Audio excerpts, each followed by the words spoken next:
Hey Deb, it's Dave. Sorry, I'm just getting back to you now. I was actually doing a little bit of spring cleaning, and I just saw your email. So I've it's actually this process is not nearly as easy as the one that we just did. I have uploaded the application into DocuSign before, and what I just did is just add all the individual fields. It's pretty tedious, but I have done it that way in the past. But there is this way as well, and I've actually never even done this, but I do know that it works. So when I've created a dummy transaction here for this purpose, 123 lease. So on the summary page, you'll see that there's buyer, seller, listing agent, and broker. I mean, listing agent and broker, that applies. Buyer and seller does not apply, even in a lease bit here. So you're going to want to add more parties. And we can add, let's say, tenant 1. So we're going to go ahead and create tenant 1. So we'll call it me. And we'll add in an email for me.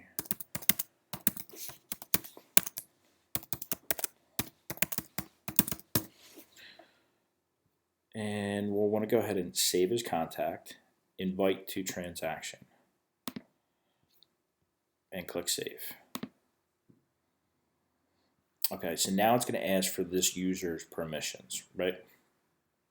David Bello, Bucksco Realty, can edit forms. You want to toggle that on. I believe it'll be off. I just did this, so can upload documents. You can do that if you want. If they have like bank statements or something that they want to load, maybe that'll be easier just to do it that way. Whichever you prefer, turn it on or off. Can view history. I have on. Stop sharing date means that at a certain point in time you can have it. This portal will close for them. And what we're gonna do now is we're gonna click save and send.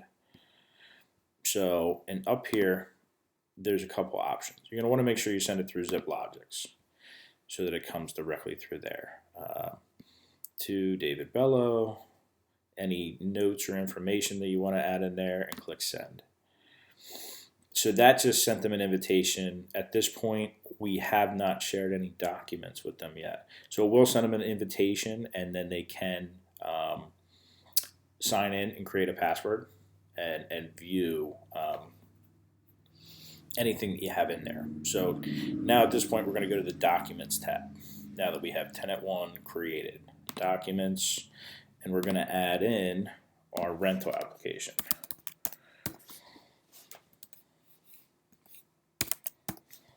So rental application 1.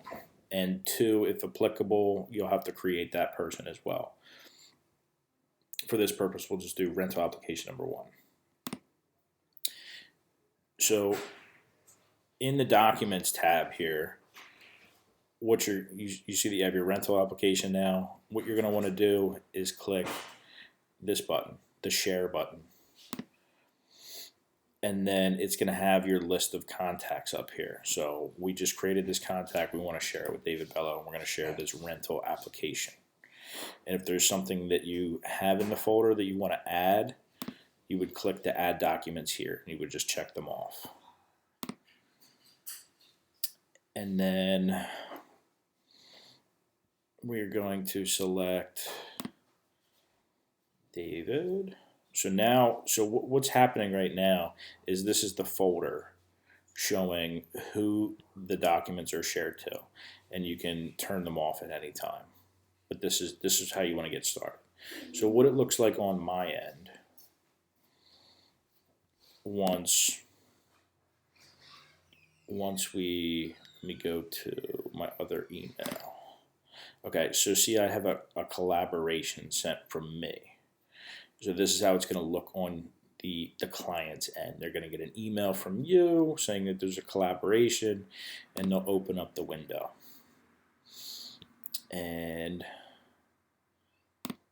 we will go ahead and click View Documents. So what the consumer or the client is going to want to do is create a username and password. Um, they're going to create an account, first name, last name, select your role. They can just call themselves the buyer, I guess. Listing agent. They could do other. And then they could do tenant maybe. Or tenant 1 or tenant 2. Choose your username. It selected one for me. Email. And then they're going to create a username and password. Right? So just to speed things up, I'm going to just continue with Google, which they can as well if they have a Google account. And then it'll sign me in. So now this is like a client portal. Documents, e-signatures, checklist. So what we're going to do is we're going to go into documents. And then you can go into, the client can open up rental application. And you'll have your portions filled out. And just as an example, David Bello, 215-876-7. And then the client can fill out all the applicable information here, right? And then once they're done, they will click save. And if we go back to my ZipForms account, you may need to refresh the page, but let's just see what happens. Homes for Next Realty Group. Okay, so the client just typed this, David Bello, phone number, and it now appears on your page. And then at that point, you can send out for signatures once it's complete.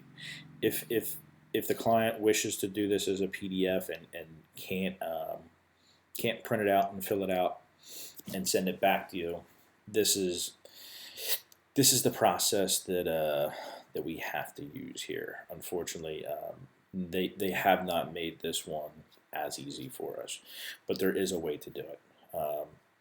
Give me a call, text, email with any questions. But that would be the easiest way to do it in this current time, I would think. So, all right, Deb. Hope you're well. Take care. Talk to you soon. Bye bye.